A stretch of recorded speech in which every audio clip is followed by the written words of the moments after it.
Bonjour et bonne arrivée à la faculté de théologie et à l'école de l'Ufoutisme. Bon, et nous allons parler de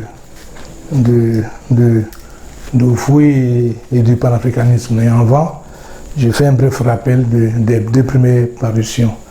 Dans la première parution, j'ai soulevé la question du souvenir de l'existence de Houphouët-Boigny. Quelle compréhension nous en avons. Et disons, comment comprendre ce souvenir de Houphouët. Et surtout, comment comprendre les influences de ce souvenir-là sur notre propre existence aujourd'hui et pour les générations à venir. Alors, dans la deuxième parution, j'ai parlé du traitement, la question du traitement de ce souvenir-là. Voilà. Et j'en suis arrivé à la question de son héritage pour savoir qu'est-ce que ce signifie ce manque, qu'est-ce que signifie en réalité le fait d'être héritier de Houphouët-Boigny. Alors, dans la troisième parution, dans cette parution, j'ai eu à parler des questions du passé, du présent, du futur. Puisque je parle de souvenirs, quelle compréhension avoir du passé, du présent, du futur. J'ai dit que le passé, le futur était pour comporter nécessairement les reflets du passé. Et que j'ai dit que l'homme ne peut pas réduire la compréhension du passé à sa simple et seule et propre existence. Parce que pourquoi il trouve un monde déjà fait, une société dans laquelle il vient s'intégrer. Donc j'ai expliqué la nécessité d'explorer ce passé-là et aller le plus loin possible dans ce passé. Et quand on va le plus loin possible dans son passé, on finit par rencontrer, on finit par se retrouver devant une question qui est celle du phénomène de l'existence de l'homme. Alors je vais aller parler de la transcendance. Mais avant ça, les différents mouvements, les différentes explorations de notre passé vont nous faire, je vais poser une certaine analogie. Je vais dire qu'à chaque échelle de cette exploration, une conscience est donnée. Et cette conscience donnée va servir à la formulation de l'identité. Donc plus on s'éloigne, plus la question identitaire, la question de notre identité, toutes des formulations différentes. Donc je peux donc établir l'existence de dire que l'identité, elle est propre au niveau de conscience d'un homme. Et par là, un partant d'un peuple. Donc à chaque niveau niveau d'exploration du passé va correspondre, chaque niveau va correspondre à une certaine conscience qui, elle, va servir à définir l'identité. Donc, l'être humain se comporte de cette façon. Et ces différents niveaux de conscience, puisque elles vont dépendre, disons que les identités vont dépendre des niveaux de conscience. Ça veut qu'avec le temps, même dans un même temps, nous ne pouvons pas tous avoir les mêmes niveaux de conscience. Forcément, on a une formation différente de nos différentes identités. Ça fait que quand on vit dans une société, on se retrouve avec ces problèmes-là, qui va appartenir à celui qui veut gouverner sa société, qui veut connaître son peuple, de comprendre. Et il faut qu'il ait cette conscience-là. Parce que cette conscience-là, il faut bien la rencontrer. Alors, quand on a fait ça, on peut comprendre pourquoi Houphouët peut parler de la paix de façon différente. Alors, M. Bana Krani, qui veut que nous réfléchissions sur notre passé, je lui dis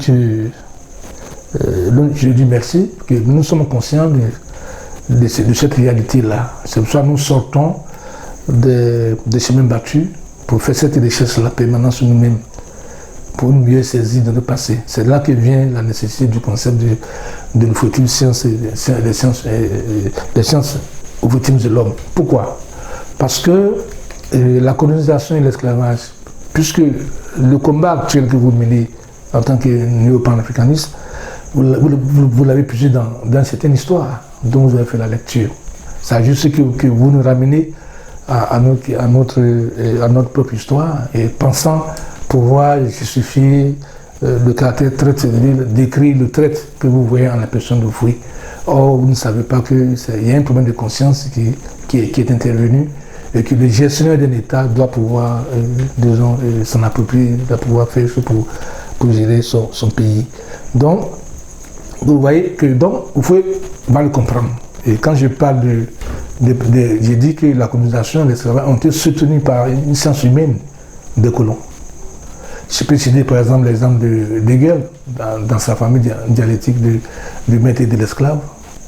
On dit théorie, mais que nous, qui se reproduit bizarrement comme paix extraordinaire dans la situation de colonisés et d'esclaves que nous avons vécu.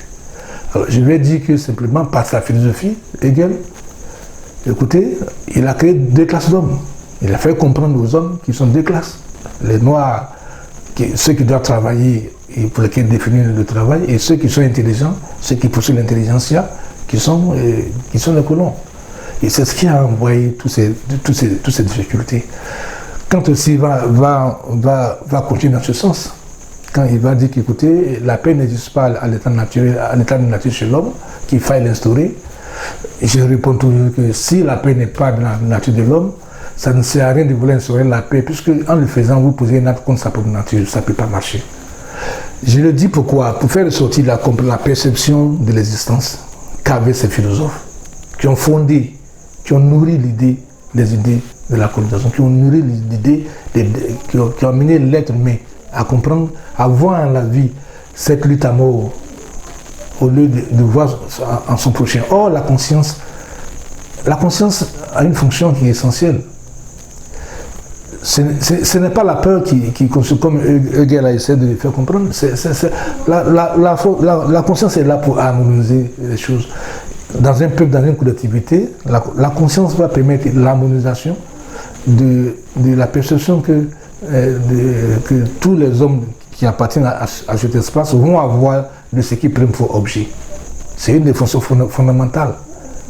C'est une des fonctions fondamentales. Bon, donc, j'essaie de montrer qu'on n'est pas parvenu à une connaissance, disons, la meilleure pour l'homme. Et les conséquences sont là. Donc, quand on parle d'histoire, on ne pourra donc pas parler de l'histoire sans parler de sociologie, sans parler d'anthropologie, sans la connaissance même de l'homme. Alors, quand vous héritez, vous, en tant que policier, vous regardez l'histoire pour vous puiser un combat, que vous laissez l'anthropologie, vous laissez la sociologie, vous laissez la nature de l'homme, bon, l'homme que vous voulez diriger devient difficile parce que vous ne le connaissez pas. C'est ça, une méconnaissance de l'homme qui entraîne nécessairement les problèmes de colonisation et d'esclavage. Et quand on fait un mouvement de panafricanisme, avec l'allure où vont les choses, on a là la démonstration, on a le sentiment net, et clair, il faut le dire, qu'on a finalement, on va finir par susciter, créer, formuler des vérités selon la couleur de notre peau. Mais même si vous faites ça, que vous réussissez à parler d'une vérité africaine, mais elle ne sera valable que pour vous, les Africains. Que ferez-vous des autres qui sont en face de vous, qui ne sont pas noirs, qui n'ont pas la couleur de votre peau? Donc ça veut dire que ce n'est pas la solution. C'est ce que Fauboyant a compris. Il sera, en allant le plus possible dans son passé, en explorant, il va aller à la rencontre de Dieu. Je vais alors dire qu'il parle à lui de transcendance. Dieu ne voit pas les êtres humains à travers la couleur de l'époux. Donc, c'est ce que Foucault a fait. Donc, lui qui se veut un homme de paix, pour avoir compris une définition de la paix qui culmine à un niveau tel que vraiment il est difficile. Il faut faire vraiment des véritables efforts pour parvenir à la compréhension, à la définition que lui, il accordait à la paix. Et c'est là la difficulté. Vous voulez le panafricanisme pour avoir la paix en vous-même.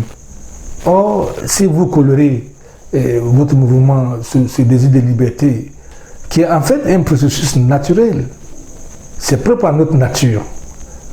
Et c'est parce que c'est propre à notre nature que ce n'est pas la France qui peut nous la donner par une signature. De toute façon, on le sait tous, si la signature des actes de l'indépendance a servi à quelque chose, c'est de créer un cadre virtuel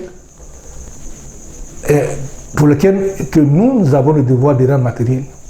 Les gens ne savent jamais leur signature. Et c'est ça la cause du bien du problème dans le monde. Alors, on nous a donné un cadre virtuel d'indépendance, qui est la signature de l'acte de l'indépendance. C'est à nous qu'il appartient de le rendre concret. Donc, c'est ce que Foucault a essayé de faire. Il a obtenu qu'il n'y ait pas de sang versé. et il a fait ce qu'il pouvait faire. Bien, donc c'est un peu cela le déphasage qui lui vaut aujourd'hui d'être traité d'être considéré comme un traître et qu'on prend le risque de dire aux Ivoiriens de le désigner comme le coupable de la situation. Non. Parce que finalement, quel que soit ce que vous allez, quelle que soit la définition que vous êtes donnée à ce que vous êtes, vous serez obligé de parler à ceux qui sont en face de vous. Même quand vous aurez fini de parler entre vous, vous aurez besoin de parler à celui qui n'est pas avec vous, qui est de l'autre côté. Les Chinois, ils ont une très grande population, mais la Chine ne se suffit pas. La Chine a besoin de parler aux Noirs. Si on veut parler en termes d'hommes avec qui on peut parler, les Chinois n'ont pas besoin de quelqu'un. Il a tout chez lui, il a suffisamment d'hommes à qui il peut parler. Mais il sort de chez lui pour aller attendre la main à l'Africain, à l'Européen, aux autres. Donc vous ne pouvez pas. Vous ne pouvez pas. Et ça, il faut bien l'a compris. C'est pour cela que la vision panafricaniste, bon, écoutez, de cette façon, il ne peut pas y participer. Parce que tenu par la notion, ce concept de paix qu'il a toujours habité. Voilà. Donc c'est pour ces raisons que ce déphasage est observé. Ce n'est pas de la traîtrise. Mais souffrez que vous avez une vision du panafricanisme. Le panafricanisme étant finalement un concept, ça n'empêche pas quelqu'un d'autre de concevoir une autre démarche, peut-être parallèle, mais qui va aboutir à la même chose de l'homme. Là, vous parlez de l'homme africain, il faut bien aller plus loin en parlant de l'homme, de façon, l'être même dans ce qu'il a d'intéressé, au-delà de la couleur de sa peau. Donc, vous ne pouvez pas être sur la même longueur d'onde. Vous ne pouvez que nourrir des idées, de vous sentir abandonné. Je crois que c'est cela la difficulté. Pourquoi un tel génie n'est pas à vos côtés? Parce que ça a commencé dès le début avec le Kwame Nkrumah, avec les Sékou Touré. Il a dit non, gentiment, Kwame Nkrumah, d'accord. Vas-y, je te suis. Parce que quand vous soulevez le problème d'identité, comprenez que la question de la liberté que vous soulevez, elle est virtuelle, elle n'a de réalité que quand elle s'adosse à une identité qui est définie. Or, cette identité, je viens de vous démontrer, elle est changeante. Elle dépend de l'état de conscience, du niveau d'exploration du passé de chacun. Alors, Houphouët se retrouve avec un peuple qu'il a dirigé, avec des compréhensions diverses, avec des cultures différentes. Ce petit peuple, avec seulement quelques composantes différentes, nécessite beaucoup de travail. Alors, il sait qu'il lui faut du temps pour travailler à la formulation de la conscience ivoirienne. Vous lui demandez de se charger de se charger de toute l'Afrique. Comment il peut résoudre ce problème? Même dans l'espace de l'Afrique francophone, il ne l'a pas fait. C'est pour lui ce problème qu'il a appelé ses amis, ceux qui pouvaient collaborer, à venir mener ensemble le combat pour que chacun, à partir de chez lui, puisse mener son combat en interne chez lui. Il n'a pas senti le besoin de remplacer les autres, non. Il fallait simplement motiver les gens, les aider à assumer la gestion de leur propre peuple. Bon, écoutez, donc il faut comprendre que ce sont ces difficultés-là pour lesquelles il fallait faire des choix. Et puis encore, pour la formulation d'un État à laquelle il voulait arriver, il y a plusieurs façons de faire un État. Soit on procède de façon fédérative, ou bien on fait une mise en commun. Au fond, il est clair qu'il avait préféré la voie de la mise en commun. Donc, cette mise en commun, qui, elle, nécessite une démarche particulière qui est différente de celle qui exige un État fédératif. Donc, vous ne pouvez pas, puisque vos démarches sont, ne sont pas antagonistes, mais c'est deux voies possibles, mais différentes. Je vais dire qu'il faut un sens commun qui est différent des autres. Avec l'État avec un État fédératif, on a un sens commun, mais qui est différent quand on fait une mise en commun des hommes de façon directe, sans fédération. Les démarches ne sont pas pareilles. Donc les difficultés qu'on rencontre ne sont pas pareilles. Donc vous voyez que, bon, il y avait suffisamment de problèmes à régler, il fallait une vision. Et la vision là, elle vient de l'état de conscience de l'homme, de la saison qui fait de son passé. Il faut essayer de rapprocher de plus de la transcendance de Dieu, de ce qui lui est transcendant. Il ne pouvait aucun avoir une vision, il l'a montré. Jusqu'à venir dire à l'Ivoirien, écoutez, bon, il vous appartient d'être modèle de l'Espagne premier. Le traître que vous considérez, le valet, comment je l'appelle, pour avoir vécu dormir dans les chambres des Français, fait tout ce qu'il voulait, c'est parce qu'il a fait, il a compris qu'il a compris qu'il n'a jamais pas d'assimilation. Il dit non, je préfère l'indépendance de mon pays pour que nous gardions nos consciences, la conscience que nous avons d'être ce que nous sommes. C'est de celui-là qu'on va dire qu'il n'aime pas son peuple, qu'il a vendu son peuple. Bon, c'est contradictoire, c'est pas le reflet que nous voyons. Donc nous, Ivoiriens, nous sommes conscients que le passé, le souvenir du passé de Fouet, il est important. Et c'est même le sens de cette revue, c'est le sens même de cette recherche-là qu'il faut initier en instaurant une fondation de recherche pour la paix. Là encore, il n'a pas imposé la paix. Il crée la conditions de recherche et il demande à tout un chacun la participation de tout un chacun à cette notion de paix. Nous avons pris notre part parce que nous nous reconnaissons dans cette démarche pour cette quête de la paix qui est permanente. Donc, et le code du Fouettisme, c'est ça, sachez-le, puisque il faut méditer sur nos souvenirs, il n'y a pas de meilleur endroit pour apprendre que dans une école. Alors, donc, nous avons ouvert le code du Fouettisme. Comme la science a fait défaut à la perception de l'homme, alors nous avons mis en place le concept des sciences fouettistes de l'homme pour permettre à l'Ivoirien de comprendre la pensée profonde, de comprendre la perception que lui, il avait de l'homme, et que nous cessions d'importer les compréhensions qui sont faites, mais par des gens qui ne nous connaissent pas. Ils n'ont pas compris que nous étions des êtres humains, ils ont été soutenus par des philosophies, mais pourquoi ne pas se réapproprier une philosophie qui est propre à nous, pour nourrir nos propres consciences de ce dont nous avons besoin, nous reconnaissons être utile pour nous. C'est aussi cela l'acte de liberté. Alors, vous voyez, bon, il n'a pas su comprendre l'homme, il faut l'a compris. Donc, il ne nous a pas instruit en tout cas d'une vérité qui répond, qui n'est vérifiée parce qu'elle colle à la couleur de notre peau. C'est pas vrai. Il faut ne nous a pas instruit de cela. Le souvenir du Fouet ne nous a pas instruit de cela. La vérité reste la vérité. Il n'y a pas de vérité pour les noirs, il n'y a pas de vérité pour les blancs. C'est pas vrai. Ce sont des illusions qu'on cultive dans la pensée fragile des gens, des simples gens, des gens, je vais dire, à la commence facile. Donc, l'art de la politique, il faut pas le montrer, c'est de gérer. Vous n'avez pas créé l'homme. Il va le dire, que les hommes prennent garde de ne pas détruire ce qu'ils n'ont pas créé. Vous n'avez pas créé l'homme. La perception de l'homme, de son devenir, ne vous appartient pas. Vous devez nécessairement l'hériter de celui qui l'a fait. C'est là que intervient la chose de Dieu. Et il faut réussir ce pari-là, dans une situation de laïcité, à parler de religion. La paix, elle est ma seconde religion. Qu'en est-il? Bon, pour l'introduction, mais nous avons le temps de débattre, de continuer. Donc voilà, j'ai fait Banakani et autres néo-panafricains, le peu que je voulais dire au sujet de cette parution, puisque vous nous avez interpellés. Voilà, donc, Houphouët n'a pas été absent. Il a toujours été intégré au mouvement panafricaniste parce qu'il recherchait l'homme. L'homme ne s'arrête pas à l'homme noir, c'est pas possible. L'homme, c'est l'homme. L'être humain est un être humain. Donc, il est allé plus loin.